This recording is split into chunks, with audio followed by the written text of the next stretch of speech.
আকাশে এত সুন্দর রোদ দেখে আমি এক গাড়ি জামা কাপড় কেচে ফেলেছিলাম সকাল সকালই। কিন্তু ব্যাস জামা কাপড় কেচেই দেখি আকাশে মেঘ।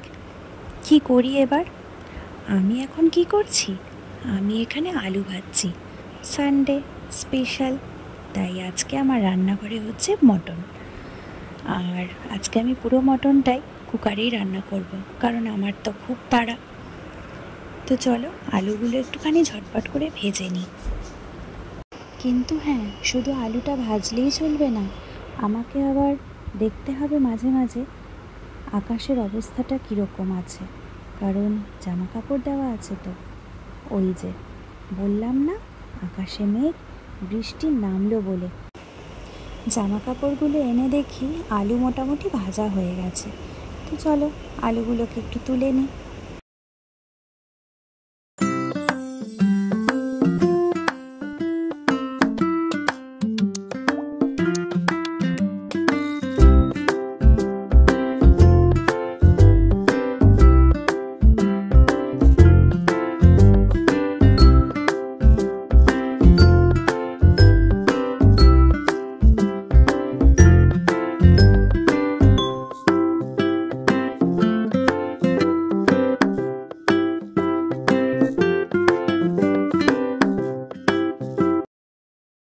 মাংসটা সাইডে সরিয়ে রেখে আমি একটু মিঠির খাবারটা রেডি করে নিচ্ছি।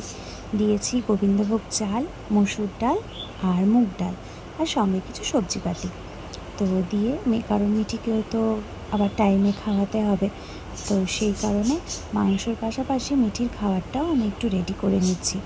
ওর যেহেতু দুটো দাঁত উঠেছে আর 7 মাস হয়েও গেছে, তো ওই জন্য ওকে একটুখানি সলিড খাবার মোটামুটি দিচ্ছি।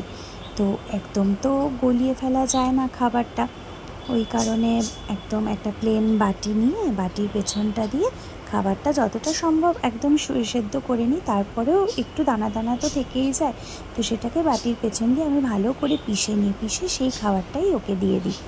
তো দিব্যি খেয়েও নেয়, কোনো ডিস্টার্ব করে না। তো চলো মাংসটা আমি আপাতত কুকারে দিয়ে দিয়েছি, এটা হতে থাকুক।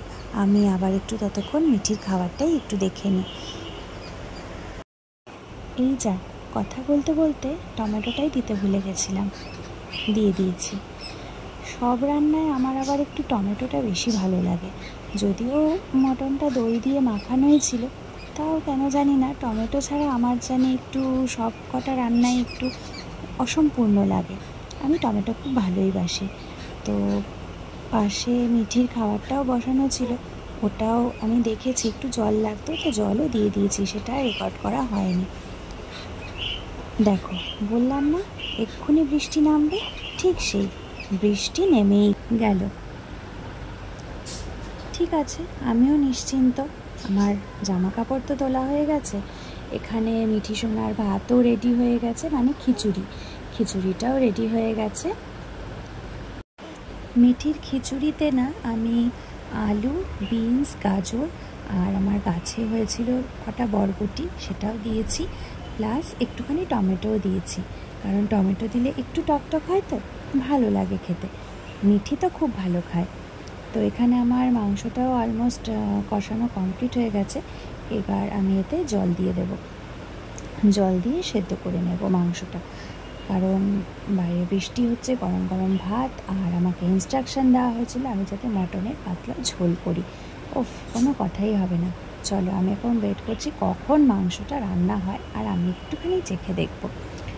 তো চলো, জল দেওয়া হয়ে গেছে, এবার আমি ঢাকা চাপা দিয়ে দিই, কারণ এটা সেদ্ধ হতে হতে আমি আমার বাকি কাজগুলো কমপ্লিট করে নেব।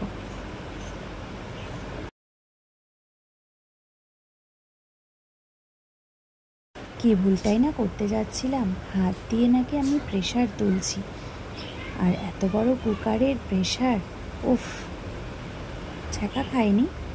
এখন প্রেশারটা খুন্তি দিয়ে বার করে নিয়েছিলাম। তো চলো মাংসটাও মোটামুটি সেদ্ধ হয়েছে, তো আলুটা দিইনি, আলুটা দিয়ে আরেকবার আর 2টো সিটি দিলেই একদম আলু মাংস সব ভালো করে সেদ্ধ হয়ে যাবে। এখন মোটামুটি সেদ্ধ হয়েছে, আর 2টো হলে হয়ে যাবে। আলু দেওয়ার পরে আমি আর ভিডিওটা নিতে পারিনি, কারণ একটু কাজ করছিলাম। নামানোর আগে ঘি গরম মশলা দিয়ে দিয়েছিলাম। ভিডিওটা ভালো লাগলে লাইক শেয়ার কমেন্ট করতে ভুলবে না। আর যারা চ্যানেলটা এখনও সাবস্ক্রাইব করোনি তারা কিন্তু অবশ্যই সাবস্ক্রাইব করে